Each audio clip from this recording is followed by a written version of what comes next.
अपनी कक्षा बच्चों। आज इस वीडियो के अंदर मैं लाई हूं another chapter that is how do organisms reproduce. इस चैप्टर के एनसीईआरटी क्वेश्चंस करेंगे इस वीडियो के अंदर। चलिए स्टार्ट करते हैं। अपनी एनसीईआरटी बुक जरूर निकाल लो और नोटबुक पेन रख लिया करो ताकि इंपॉर्टेंट पॉइंट्स लिख लिया करो, या जो भी एनसीईआरटी में इंपॉर्टेंट लगता है उसको मार्क कर लिया करो, क्योंकि हम सिर्फ सॉल्यूशंस नहीं कर रहे हैं, हम कॉन्सेप्ट्स को भी साथ साथ रिवाइज कर रहे हैं। चलो फर्स्ट क्वेश्चन देखते हैं। Asexual reproduction takes place in which of the following. Asexual reproduction इनमें से किसमें हो रहा है? Also takes place through budding. Budding की हेल्प से इनमें एसेक्सुअल रिप्रोडक्शन किसमें हो रहा है? तो रिमेंबर बडिंग वाला प्रोसेस जिसमें बॉडी जो पेरेंट बॉडी है उसके ऊपर एक छोटी सी बड बन जाती है जो बिल्कुल पेरेंट जैसी होती है। सबका मेथड ऑफ रिप्रोडक्शन डिस्कस कर लेते हैं। अमीबा फिजन करता है, बाइनरी फिजन। यीस्ट इसका आंसर है। यीस्ट बडिंग करता है। कैसे करता है यीस्ट बडिंग? मान लो ये यीस्ट है, ठीक है, ये पेरेंट सेल है, ये इसका न्यूक्लियस हो गया, यूनिसेल्युलर होता है यीस्ट। इसके ऊपर एक छोटी सी बड बन जाती है बिल्कुल इसके जैसी। ये मैच्योर हो जाएगी और यहाँ से डिटैच हो जाएगी। Sometimes multiple buds are form. इसके ऊपर ना बहुत सारी बड्स बन जाती है और बड के ऊपर एक और बड बन जाती है, तो वो धीरे धीरे डिटैच करती रहती है और इसी तरीके से यीस्ट मल्टीप्लाई करता है। इसके बाद प्लाज्मोडियम। प्लाज्मोडियम कौन सा करता है रिप्रोडक्शन? Multiple fission. रिमेंबर इसके एग्जाम्पल थे ये। उसके बाद आ गया लीशमैनिया, ये भी क्या करेगा? फिजन करता है। तो ये एग्जाम्पल्स हो गए। आंसर हो गया इसका यीस्ट। यीस्ट बडिंग की हेल्प से रिप्रोड्यूस करता है। इसके अलावा अगर मैं आपसे पूछूं बडिंग का एक और एग्जाम्पल दे दो तो हाइड्रा। हाइड्रा भी बडिंग कर सकता है। क्या ये ऑर्गेनिजम्स एक से ज्यादा मेथड रिप्रोडक्शन के यूज कर सकते हैं? यस। जैसे आपने हाइड्रा देखा होगा तो हाइड्रा बडिंग भी कर देता है, उसके अंदर रीजनरेशन भी हो जाता है। तो ये दोनों जगह एग्जिस्ट कर रहा है। Example next question, which of the following is not the part of female reproductive system in human beings. इनमें से कौन सा फीमेल रिप्रोडक्टिव सिस्टम का पार्ट नहीं है? इतना इजी क्वेश्चन है। ओवरी तो प्राइमरी सेक्स ऑर्गन है फीमेल रिप्रोडक्टिव सिस्टम का। उसके बाद यूटेरस, ऑफ कोर्स यूटेरस है इसका part. Fallopian tube also. Vast difference आता है मेल रिप्रोडक्टिव सिस्टम के अंदर जिसका काम है कनेक्ट करना एपिडिडाइमिस को और यूरिथ्रा को। एक बार चैप्टर वाली वीडियो देख लेना सारे कॉन्सेप्ट्स रिवाइज करने के लिए, उसके बाद एनसीईआरटी क्वेश्चंस इतने इजी लगेंगे ना आपको रिवाइज करने की भी जरूरत नहीं पड़ेगी, साथ साथ याद हो जाएंगे। The anther contains. एंथर के अंदर क्या होता है? पॉलन ग्रेन्स होते हैं। याद करो मैंने आपको जब फीमेल रिप्रोडक्टिव स्ट्रक्चर बताया था, एक्चुअली मैंने जब फ्लावर का स्ट्रक्चर बताया था तब फ्लावर के अंदर एक ऐसा ट्यूब जैसा स्ट्रक्चर होता है, उसमें इस तरीके से लोब्स बने हुए होते हैं दो साइड में। स्टेमन बना रही हूं मैं यहाँ पर, स्टेमन। ये फिलामेंट, ये ऊपर एंथर, ये बनाते हैं छोटे छोटे पोर लाइक स्ट्रक्चर जिसको बोलते हैं पॉलन ग्रेन। तो एंथर के अंदर क्या होगा? यही जो ऐसे लोब्स दिख रहे हैं ना, इसके अंदर पॉलन ग्रेन्स बनते हैं और टाइम आने पर बाहर निकल जाते हैं। ओव्यूल्स फीमेल का पार्ट है। एंथर, देखो याद करो, anther is the part of स्टेमन। Filament is also the part of स्टेमन। Ovule तो नहीं होगा, ओव्यूल फीमेल वाले सिस्टम का पार्ट होने वाला है। कार्पल ऑल्सो, कार्पल तो नाम हो गया फीमेल सिस्टम का। सेपल्स, सेपल्स वो ग्रीन कलर के लीव्स जैसे स्ट्रक्चर होते हैं जो फ्लावर के नीचे बेस पर प्रेजेंट होते हैं।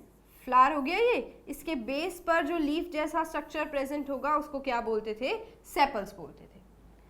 नेक्स्ट क्वेश्चन देखते हैं। तो एंथर कंटेन्स पॉलन ग्रेन्स हो गया इसका आंसर। नेक्स्ट क्वेश्चन देखो, what are the advantages of sexual reproduction over asexual reproduction. Sexual reproduction कैसे बेनिफिशियल है एसेक्सुअल रिप्रोडक्शन के कंपैरेटिवली? सेक्सुअल रिप्रोडक्शन दो पेरेंट्स के इन्वॉल्वमेंट से हो रहा है, तो डीएनए दो अलग अलग पेरेंट्स का आकर मिक्स होता है।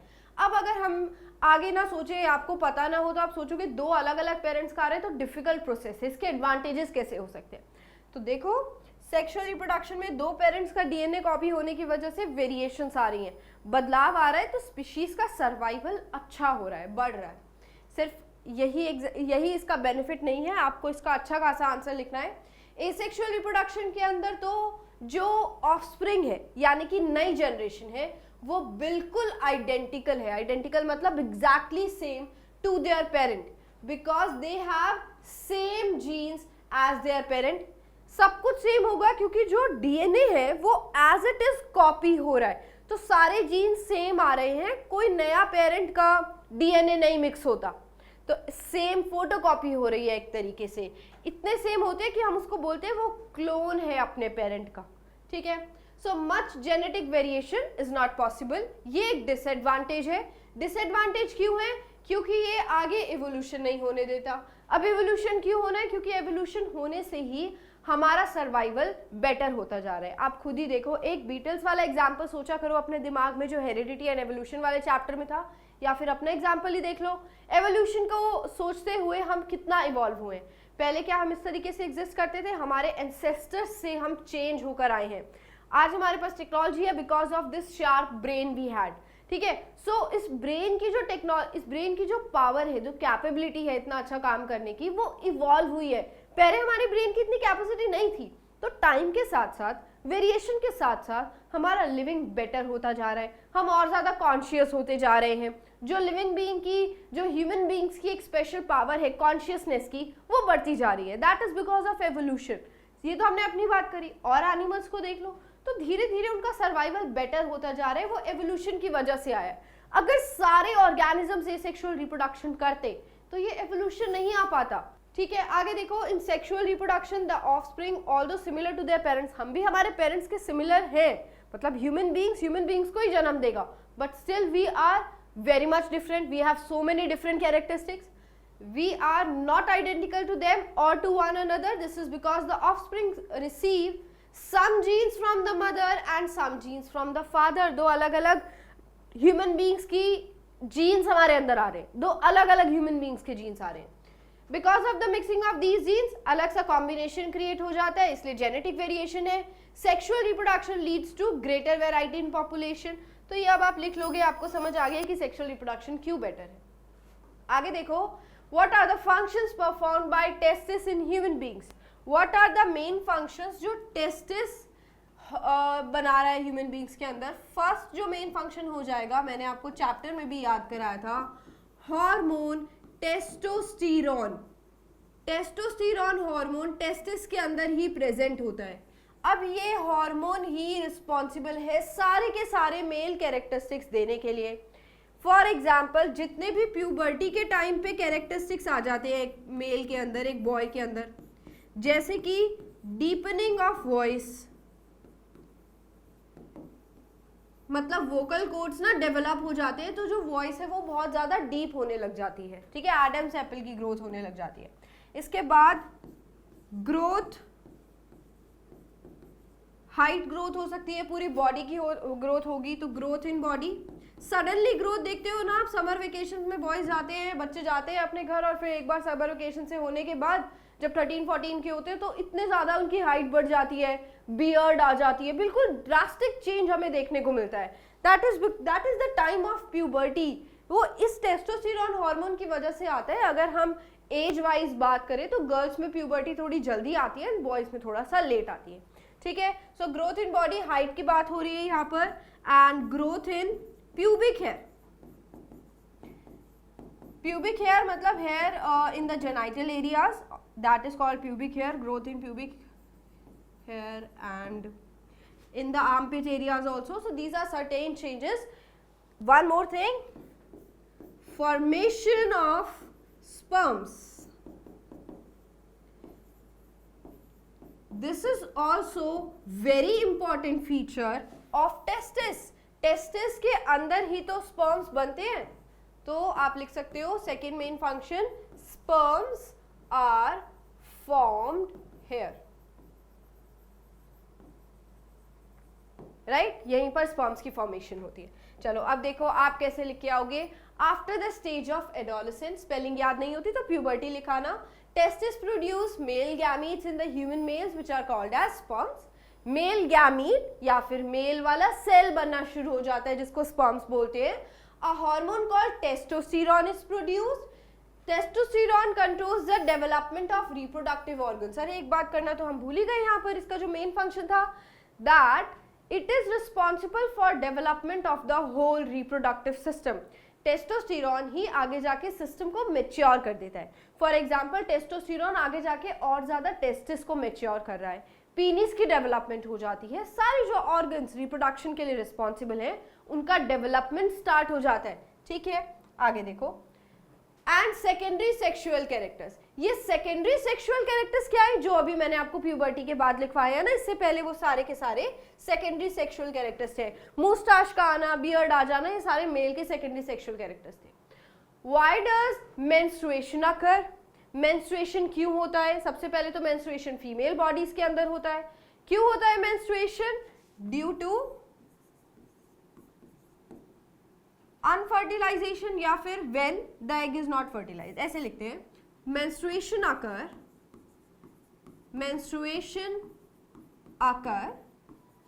When the egg is not fertilised. ये तो सबसे इंपॉर्टेंट रीजन हो गया इसका। जब एग फर्टिलाइज नहीं हुआ, फर्टिलाइज होने का मतलब क्या है कि स्पर्म आया बॉडी के अंदर and sperm has fused with the egg. Every month menstruation is occurring. अब मेंस्ट्रुएशन क्यों होती है? Let us revise the concept. Female body is producing eggs. 2 ovary होती है, एक ओवरी एक एग रिलीज करती है एक टाइम पर। कोई भी ओवरी कभी भी एग रिलीज कर सकती है, बट ऐसा नहीं है हर बार एग रिलीज हो रहा है। 28 डेज में एक बार एग रिलीज होता है, ये साइकिल फिक्स है। प्यूबर्टी के बाद ये प्रोसेस स्टार्ट हो जाता है, but her month 28 days approx, her month एक एग रिलीज हो रहा है। तो आप खुद सोचो, इज इट इंपॉर्टेंट कि हर महीने वो एग फर्टिलाइज हो रहा होगा, जाइगोट बन रहा होगा? It is not possible, right? So जब वो एग फर्टिलाइज नहीं हुआ, it has to be removed from the body, वो डिस्कार्ड हो जाता है बॉडी से। आगे और डिटेल में पढ़ेंगे कि मेंस्ट्रुएशन क्यों है, चैप्टर में भी हमने पढ़ा है। बट मेंस्ट्रुएशन क्यों हो रहा है? जब एग फर्टिलाइज नहीं हुआ, बॉडी ने खुद को प्रिपेयर किया फर्टिलाइजेशन के लिए, that has to be removed from the body, क्योंकि फर्टिलाइजेशन नहीं हुई, इसलिए मेंस्ट्रुएशन होता है when the egg is not fertilised. अब देखो इसका आंसर आप कैसे लिखेंगे एनसीईआरटी वाली लैंग्वेज में। इफ द ओवम, एग को ओवम भी बोलते हैं, डज नॉट गेट फर्टिलाइज्ड, क्यों नहीं हुआ फर्टिलाइज्ड? स्पर्म्स ही नहीं थे बॉडी के अंदर। Then the thick and soft inner lining of uterus. अब ये क्या आ गया? फीमेल रिप्रोडक्टिव सिस्टम बनाए जल्दी से।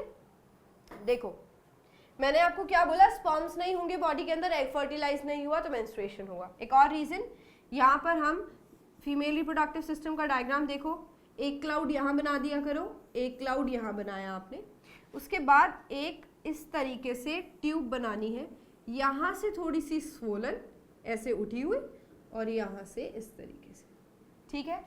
उसके बाद ये डबल होगा तो अंदर से लेके जाना, ऐसे लेके गए, यहाँ तक ले आओ, दूसरी वाली को भी यहाँ तक ले आओ, डबल हो गई ये। अब इसको एक ऐसे कर्व दिखाया ऐसे, और एक कर्व ऐसे दिखाया, इतना तो बना सकते हैं हम, ठीक है। अब इसको अंदर से कर दो, फिर से डबल, यहां से एक लेयर ऐसे दिखा दिया करो और यहां पर एक लेयर ऐसे दिखा दिया करो। यहां अब आपको लेबलिंग याद होनी चाहिए, ये है आपका cervix, this area is vagina, these two are ovaries, ये जो ट्यूब दिख रही है इसको बोलते हैं हम फेलोपियन ट्यूब या फिर ओविडक्ट। अब क्या होता है, ये जो स्ट्रक्चर है this is known as uterus. अब यूटेरस ना खुद को प्रिपेयर करता है, क्योंकि वो क्या सोच के बैठा है, ओवरी ने एग रिलीज कर दिया, स्पर्म्स तो होंगे ही बॉडी के अंदर, तो फर्टिलाइजेशन हो जाएगा, मैं खुद को प्रिपेयर कर लेती हूँ। अब ये यूटेरस इतना बेवकूफ है, ये खुद ही हर महीने खुद को प्रिपेयर कर लेता है, हर महीने थोड़ी स्पर्म्स प्रोड्यूस होंगे बॉडी के अंदर, प्रेजेंट होंगे बॉडी के अंदर, तो ये अपनी तैयारियां हर महीने करता है, ठीक है। ये कैसे खुद को प्रिपेयर करता है, यहाँ पर एक थिक वॉल बना लेता है ब्लड वेसल्स की, इसको लगता है कि फर्टिलाइजेशन होगा, बेबी की डेवलपमेंट होगी, तो यहाँ पर बेबी को एक फीटस को ग्रो करने के लिए एक अच्छा सा एनवायरनमेंट मिलना चाहिए, ताकि उसको सारा न्यूट्रिशन मिल सके, अच्छे से ग्रो कर सके। तो ये जाइगोट के लिए जो यहाँ पर आ गया, यहाँ पर जाकर फिक्स हो गया, इसके लिए प्रिपेयर कर रहा है। यूटेरस की सबसे अंदर वाली वॉल को बोलते हैं एंडोमेट्रियम। एंडोमेट्रियम, यस ये नाम आपको याद करना है, आपको स्पेलिंग भी इसकी याद होनी चाहिए। यूटेरस की सबसे अंदर वाली वॉल कौन सी होगी? एंडोमेट्रियम। वो खुद को प्रिपेयर कर लेती है कि यहाँ पर अभी एग फर्टिलाइज हो गया, यहाँ होती है फर्टिलाइजेशन फैलोपियन ट्यूब के अंदर, फर्टिलाइजेशन हो गई, अब यहाँ पर जाके फिक्स हो जाएगा और आगे जाके ग्रोथ होगी। But this is not happening every month. Preparation क्या करेगा? देखो ये वॉल थिक हो जाती है, थिक होने से मतलब क्या है, इसके अंदर ना बहुत ज्यादा ब्लड वेसल्स आ जाती है, ब्लड बहुत ज्यादा इकट्ठा हो जाता है यहाँ पर ब्लड वेसल्स की फॉर्म में, ताकि सारा ट्रांसपोर्टेशन मिल सके। इस बेबी को सारा खाना कैसे मिलेगा? ब्लड से ही तो मिलेगा, मदर का ब्लड और इसके ब्लड के अंदर मिक्सिंग होगी और सारा न्यूट्रिशन एक्सचेंज हो जाएगा। सो यूटेरस ने खुद को प्रिपेयर किया, बट फर्टिलाइजेशन तो हुई ही नहीं, फर्टिलाइजेशन हुई यहाँ पर नहीं, एग रिलीज हुआ स्पर्म से ही नहीं, तो ये वाला एग अब बॉडी से करना है डिस्कार्ड, ये भी पास आउट हो जाएगा बॉडी से, और ये जो एंडोमेट्रियम वॉल थी ये भी पास आउट हो जाएगी बॉडी से in the form of blood clots या फिर मेंसेस बोलते हैं उसको। So now let's come back to the NCERT answer. क्या लिखा हुआ है फिर से पढ़ेंगे अब। The thick and soft inner lining of uterus, क्या नाम था इसका? Endometrium, is no longer needed, इसकी जरूरत नहीं है, अब ये ब्रेक कर जाएगा। So the thick and soft inner lining of uterus along with the blood vessels, उसके अंदर ब्लड वेसल्स थी, और क्या था? डेड ओवम, डेड एग जो फर्टिलाइज नहीं हुआ, comes out of the vagina in the form of blood called as menstruation. Menstruation occurs after the interval of every 28 days and the time period between the ovulation and menstruation is about 14 days. ये line आप ना भी लिखो तो भी चल जाएगा, यहीं तक लिखा ना, बट इसमें क्या क्या रहा है, ये 28 डेज की टोटल साइकिल होती है ना, तो हमने menstruation में पढ़ा है कि 14th डे पे एग मैच्योर होकर निकल जाता है, that is ovulation. Draw a label diagram of the longitudinal section of a flower. चलो जल्दी से बनाते हैं इसको भी। सबसे पहले बना दो अपनी स्टेम, आपको फ्लावर का स्ट्रक्चर बनाना है, बट वो नॉर्मल ड्राइंग वाला फ्लावर नहीं बनाएंगे, अच्छे से लेबलिंग वाला बनाएंगे। ये हो गई स्टेम, स्टेम के नीचे फ्लावर आपने जब देखा होगा तो एक ग्रीन कलर की भी कुछ लीव्स जैसे स्ट्रक्चर होते हैं। जब फ्लावर बना नहीं था, बड की फॉर्म में था, तो ये लीव्स ही उसको कवर करके रखते हैं, ठीक है। तो ये जो आपने नीचे बनाया स्टेम, उसके ऊपर ये लीव्स जैसा जो स्ट्रक्चर था, इसको क्या बोलते हैं बच्चों? सेपल्स। लेबलिंग बाद में कर देंगे, ठीक है, इसको हम बोलते हैं सेपल्स। अब फ्लावर का कलर, रेड कलर का फ्लावर बना देते हैं। ये कलरफुल वाली लीव्स हैं, ठीक है, कलरफुल लीव्स लाइक दिस। अब एक और चीज, उसने नहीं बोला कौन सा फ्लावर बनाना है, बट हम यहाँ पर बाइसेक्सुअल फ्लावर बना रहे हैं, जिसके अंदर मेल भी होगा और फीमेल भी होगा। बना दिया आपने। अब हम बनाएंगे इसके अंदर फीमेल पार्ट, फर्स्ट बनाएंगे, उसके बाद मेल पार्ट बना लेते हैं। यहाँ पर सेंटर में फीमेल पार्ट प्रेजेंट है, लंबी सी पहले बनाएंगे हम स्टाइल। फीमेल पार्ट का नाम क्या था? कार्पल या फिर पिस्टल, तो हमने यहाँ पर लंबी सी एक स्टाइल बना दी। इसके नीचे ये होता है यहाँ से स्वोलन, और ऊपर एक ऐसे बल्ब जैसा स्ट्रक्चर होता है जिसको बोलते हैं स्टिग्मा। ये स्टिग्मा, ये लंबी सी ट्यूब को बोलेंगे स्टाइल, और नीचे स्वोलन वाला आ जाएगा ओवरी। ओवरी के अंदर ओव्यूल्स प्रेजेंट होते हैं। इसमें मैंने 4 ओव्यूल्स बना लिए, कहीं ओवरी के अंदर एक ओव्यूल होगा, कहीं में बहुत सारे होंगे, that depends. Now let's come to stamen. Stamen is known as male reproductive part. तो यहाँ पर इसके नीचे और 2 ट्यूब्स प्रेजेंट होंगी। हम यहाँ पर 2 ही बना रहे हैं, जरूरी नहीं है 2 हों, ज्यादा भी हो सकती है। आई एम रिपीटिंग, ये एक बाइसेक्सुअल फ्लावर है, इसमें स्टेमेन और कार्पल दोनों प्रेजेंट है। जरूरी नहीं है सारे फ्लावर्स ऐसे हों, यूनिसेक्सुअल भी होते हैं, जैसे कि एक या तो उसके अंदर मेल होगा या फिर फीमेल होगा, जैसे कि पपाया के अंदर। चलो गेटिंग बैक टू दिस, लंबी लंबी डंडी जैसे स्ट्रक्चर, इसको बोलेंगे फिलामेंट। इसके ऊपर ऐसे 2 लोब्स प्रेजेंट होते हैं जिनको बोलते हैं हम एंथर्स। एंथर्स, ठीक है। नाउ चलो अब लेबलिंग करेंगे। स्टेम, इसको बोल दिया हमने सेपल्स। ये कलरफुल वाले हो गए तो क्या बोल देंगे इसको? पेटल्स। इसके बाद ये आपका हो गया stigma. this is style and this swollen part is known as ovary. ठीक है ना. मेल रिप्रोडक्टिव पार्ट, ये ऊपर वाले हो गए एंथर्स. उसके बाद ये नीचे वाला हो गया filament. Anthers and filament are together known as stamen. That's it. This is your complete diagram. एक और चीज यहां पर लिखेंगे हम, ओव्यूल्स. ठीक है. Draw a label diagram of the longitudinal section of a flower. Practice कर लेना इसकी, आता है ये क्वेश्चन. ये बना हुआ है आपकी एनसीईआरटी में. देखो इन्होंने ओव्यूल्स कैसे बनाए हैं. आप सिंपल स्ट्रक्चर्स भी बना सकते हो. ये हो गया ओवरी, ये हो गई स्टाइल, और ये हो गया ऊपर स्टिग्मा. यहाँ पर ये जो आपको ट्यूब जैसे स्ट्रक्चर दिख रहे हैं, दीज आर फिलामेंट्स. फिलामेंट्स. इसके ऊपर देखो, ये एंथर को देखोगे ना तो ऐसे बाइलोब्ड सा स्ट्रक्चर है, कुछ इस तरीके से, ऐसे दो. ठीक है. चलें नेक्स्ट क्वेश्चन पे. What are the different methods of contraception. Contraception के डिफरेंट मेथड्स क्या क्या है. चलो देखो, सबसे पहले तो आ जाता है आपका, इसमें पहले मेथड्स पढ़ लेंगे कौन कौन से. Barrier method first, then next हो जाएगा आपका chemical method. Barrier method, barrier का मतलब क्या होता है, बीच में ही कुछ स्टॉप कर देना, बैरियर ला देना किसी चीज के अंदर. जस्ट अ सेकेंड, हो गया बैरियर मेथड. ठीक है. दूसरा हो जाएगा केमिकल मेथड, कि केमिकली हम कॉन्ट्रासेप्शन का यूज कर रहे हैं. इसके बाद एक और है इंट्रायूटेराइन कॉन्ट्रासेप्टिव डिवाइसेस, IUCDs जिसको हम बोलते हैं. एंड देन लास्ट वन जो परमानेंट मेथड माना जाता है, सर्जिकल मेथड. अब एक एक मेथड डिटेल में पढ़ लेते हैं जरा. Barrier method. In this method एक बैरियर जैसी कवरिंग यूज की जाएगी, either for covering the penis और either for covering the vagina. किसी एक को कवर कर लेंगे तो कॉन्ट्रासेप्शन कंप्लीट हो जाएगा. Condom, diaphragm, cervical caps, these are the examples of barrier method से यूज किए जाते हैं. ये किस लिए यूज होंगे, ताकि स्पर्म की एंट्री को रोक सके in the female genital tract during intercourse. Condom, male and female condom both are available. Diaphragm are mostly for females and cervical caps are for females only.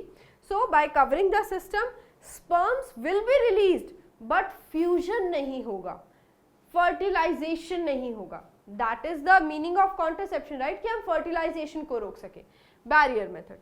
उसके बाद chemical method अगर हम देख लें, in this method a woman uses two kinds of pills. दो तरीके के chemicals, chemicals मतलब मेडिसिन्स ना, तो पिल्स यूज की जाती हैं, एक ओरल और दूसरी vaginal. These are two types of pills. The oral pills are hormones preparations which suppress the release of ovum in fallopian tube. If you remember, menstruation cycle में हमने एस्ट्रोजन और progesterone के बारे में पढ़ा था. एस्ट्रोजन और प्रोजेस्टेरोन बेसिकली, तो ये दोनों हार्मोन्स रिस्पॉन्सिबल हैं बॉडी को प्रिपेयर करने के लिए. फॉलिकल स्टिमुलेटिंग हार्मोन याद है आपको, FSH. तो फॉलिकल बनेगा, एग बनेगा, बट आगे जाके उसके डेवलपमेंट को ही रोक दो, है ना. So these are certain hormonal changes जो इन मेडिसिन के थ्रू कंप्लीट किए जाते. They are called oral contraceptives, vaginal pills और क्रीम्स, और स्पर्मिसाइडल. ये स्पर्मिसाइडल क्या है, वो वाली क्रीम्स जो स्पर्म्स को किल कर सके. ठीक है. The chemicals in these spermicidals kills the sperms during their journey in the vaginal tract. If they travel in the vagina, they will die. Next, intrauterine contraceptive devices. These are physical devices जैसे कि copper T. आपको female reproductive system अभी बना के दिखाया था ना, उस सिस्टम के अंदर एक टी जैसा स्ट्रक्चर इंसर्ट कर दिया जाता है with the help of a doctor of course. Now what is going to happen, this device is already present in the system. If sperms enter the system, अगर sperm enter करता है system के अंदर, so what will happen, ये copper release कर रहा है continuously body के अंदर. Now because of this copper, sperm will die. Sperm इस एनवायरमेंट में सरवाइव नहीं कर पाएगा. स्पर्म्स को सरवाइव करने के लिए बड़ा अच्छा एनवायरमेंट चाहिए होता है, तभी ये पहले से रेडी होकर आता है. और फीमेल रिप्रोडक्टिव सिस्टम की vagina is acidic somewhere, so entry करते ही कुछ स्पर्म्स तो वहीं पर मर जाते हैं क्योंकि उनको एनवायरमेंट सूट नहीं करता. So the best sperm tries to fertilize the egg. Coming back to this, it is placed in the uterus by a skilled doctor. It prevents sperms to reach the uterus. अब यहीं पर मर गया तो fertilization तो होगी नहीं. Surgical method in this a small part of vas deferens. देखो surgical method मेल और फीमेल दोनों में होते हैं. हमने जो अभी फीमेल रिप्रोडक्टिव सिस्टम बनाया था, ये जो फेलोपियन ट्यूब्स थी यहाँ पर ना कट लगा देते हैं. ये एक सर्जरी है एक तरीके से. ये जो ट्यूब्स है इनको ढूंढकर यहाँ पर कट लगाया, यहाँ पे बांध देते हैं, फिर यहाँ बांध देंगे उसको नॉट से, यहाँ पे भी बांध देते हैं कट करके. अब ओवरी एग्स बनाएगी, यहाँ से ओवरी एग बनाएगी. एग बन रहा है बट आगे पास ही नहीं हो रहा क्योंकि कट लगा हुआ है ना. So this is the surgical method. इसलिए इस पर ज़्यादा रिलाय करते हैं, ज़्यादा भरोसा करते हैं इस मेथड पर, क्योंकि चांसेस ही नहीं है कि एग बनेगा और आगे जाएगा. But it has some percent of chances of contraception, मतलब कुछ परसेंट होता है कि इसके बाद भी फर्टिलाइजेशन हो सकती है. It is not 100% reliable but 99% reliable. ठीक है. मेल्स की बात करें, अगर मेल्स में सर्जरी करनी है तो हमने मेल रिप्रोडक्टिव सिस्टम में वास डिफरेंस पढ़ा था. जब हम वास डिफरेंस में कट लगा रहे हैं तो वो हो गई मेल के अंदर विच इज एक्चुअली वेसेक्टोमी, और अगर हम फीमेल्स में कट लगा रहे हैं then it is known as tubectomy. Next question, how are the modes of reproduction different in unicellular and multicellular organisms? इन दोनों ऑर्गेनिज्म के अंदर मोड ऑफ रिप्रोडक्शन डिफरेंट कैसे? यूनिसेल्युलर तो एक ही सेल से बना हुआ है तो इसके अंदर एसेक्सुअल रिप्रोडक्शन होगा. वेयरएज अगर हम मल्टीसेल्युलर की बात करें तो मोस्टली उनके अंदर सेक्सुअल रिप्रोडक्शन होता है. एक ही ऑर्गेनिज्म चाहिए, यूनिसेल्युलर है तो हमने पढ़े थे ना सारे मेथड, जो फिजन पढ़ा था हमने वो एसेक्सुअल मेथड है और किस में हो रहा है, यूनिसेल्युलर ऑर्गेनिजम्स में हो रहा है. मल्टीसेल्युलर के अंदर मोस्टली अगर सेक्सुअल रिप्रोडक्शन हो रहा है तो मेल और फीमेल दोनों चाहिए होता है रिप्रोडक्शन के लिए. यूनिसेल्युलर है, खुद ही बेचारा सेल टूटकर दो डॉटर सेल्स बना लेता है तो इसके अंदर तो क्या ही स्पेशल सेल्स चाहिए होंगे. बट अगर हम मल्टी सेल्युलर और डेवलप्ड ऑर्गेनिजम्स की बात करें जैसे ह्यूमन बींग्स की, तो उसके अंदर स्पेशल सेल्स जैसे कि स्पर्म और ओवा चाहिए होता है फॉर फर्टिलाइजेशन. ऑर्गन्स भी नहीं चाहिए, ये तो सेल्युलर लेवल पे ऑर्गन्स कहाँ से आएंगे इसके अंदर. Special organs are present for reproduction located at the fixed positions. How does reproduction help in providing stability to population of species? Very important and easy question. Stability of species, continuation of species. अगर animals reproduce नहीं करेंगे, so they are mortal, they will die someday. Their species will not be continued. सारी की सारी species मर जाएंगी, खत्म हो जाएंगी and अर्थ पे life कैसे continued रहेगी. अब इसको लिखना कैसे है देखो. The introduction of variations during reproduction provides stability to the population of various species by preventing them from getting wiped out during adverse conditions. हमारे अर्थ पे कॉन्स्टेंटली टेम्परेचर चेंज होता जा रहा है. मैं आपको एक एग्जांपल देती हूँ बैक्टीरियाज का. एक पॉपुलेशन है बैक्टीरियाज की, वो नॉर्मल टेम्परेचर पर सर्वाइव कर सकती है. थोड़ा सा टेम्परेचर बढ़ जाएगा तो भी सर्वाइव कर जाएगी और थोड़ा सा टेम्परेचर कम होगा तो भी सर्वाइव कर जाएगी. फिर उनमें से एक बैक्टीरिया ऐसा निकल कर आया वेरिएशन की वजह से. मान लो वो बैक्टीरिया सेक्सुअली रिप्रोड्यूस कर रहा है. अब एक बैक्टीरिया ऐसे निकल कर आया कि वो ना 1000 डिग्री सेल्सियस पर भी सर्वाइव कर पा रहा है और अर्थ में वॉल्केनो इरप्शन हो गया. वॉल्केनो इरप्शन हो गया तो सारा लावा बाहर आ गया जिसका टेम्परेचर बहुत ज़्यादा है. अब वो बेचारे बैक्टीरिया जो नॉर्मल से टेम्परेचर पे सर्वाइव कर पा रहे थे वो लावा में सर्वाइव नहीं कर पाएंगे. बट जिनके अंदर वेरिएशन आ गई थी, जो 1000 डिग्री सेल्सियस पर भी सर्वाइव कर रहा था, वो उस लावा में भी सर्वाइव कर जाएगा. फिर वो बैक्टीरिया आगे जाके रिप्रोड्यूस करेगा तो उसके अब जो रिप्रोडक्शन हुआ वही वाला 1000 डिग्री सेल्सियस पे सर्वाइव करने वाला जो है वो आगे पास ऑन होता गया तो उसका सर्वाइवल बढ़ गया. ये सर्वाइवल बढ़ा क्योंकि उसके अंदर वेरिएशन आई थी. So the introduction of variations during reproduction provides stability. उसकी population खत्म नहीं हुई ना अर्थ से. बहुत सारे ऐसे बैक्टीरियाज होंगे जो नहीं सर्वाइव कर पाए और उनकी स्पीशीज खत्म हो गई. तो ये सिर्फ एक एग्जाम्पल था, ऐसे सोचकर चलना. तो पॉपुलेशन कंटिन्यू रहती है अगर वेरिएशन आती है क्योंकि बेहतर हो रहा है और एडवर्स कंडीशंस जब भी आएंगे एनवायरमेंट के अंदर तब वो सर्वाइव कर पाएगा. Next, what could be the reasons for adopting contraceptive methods? Like why a couple would choose contraception? So the reason for adopting contraceptive method, first to control the birth rate and prevent the increase in population, जिससे birth rate को control किया जा सके, population को control किया जा सके, that is why contraceptive method is used. Couples use these methods once their family is complete, then to reduce the adverse effects on mother's body due to frequent pregnancy. Bar bar pregnancy की वजह से mother's की body पर फर्क पड़ता है, सो उससे बचने के लिए भी कॉन्ट्रासेप्टिव मेथड यूज की जा सकते हैं. To provide safety from sexually transmitted diseases, very important point, STD से बचाता है कॉन्ट्रासेप्टिव मेथड. सारे कॉन्ट्रासेप्टिव मेथड्स नहीं बचाते हैं, only barrier methods using of condoms and diaphragm, this is the method जो एसटीडी से बचाता है. ठीक है, चलो आगे देखो. Oh, that's it. We have completed the questions. So this was your chapter. I hope आपको समझ आया होगा. कॉन्सेप्ट हमने सारे रिवाइज करे हैं, प्लांट के भी और एनिमल्स के भी. इसका अगर आपने मेन वीडियो नहीं देखा है तो पहले लेक्चर वाला वीडियो देख लेना, फिर एनसीईआरटी क्वेश्चंस इससे टिप्स पर याद हो जाएंगे. We will soon come up with the next video. Till then, take care of yourself.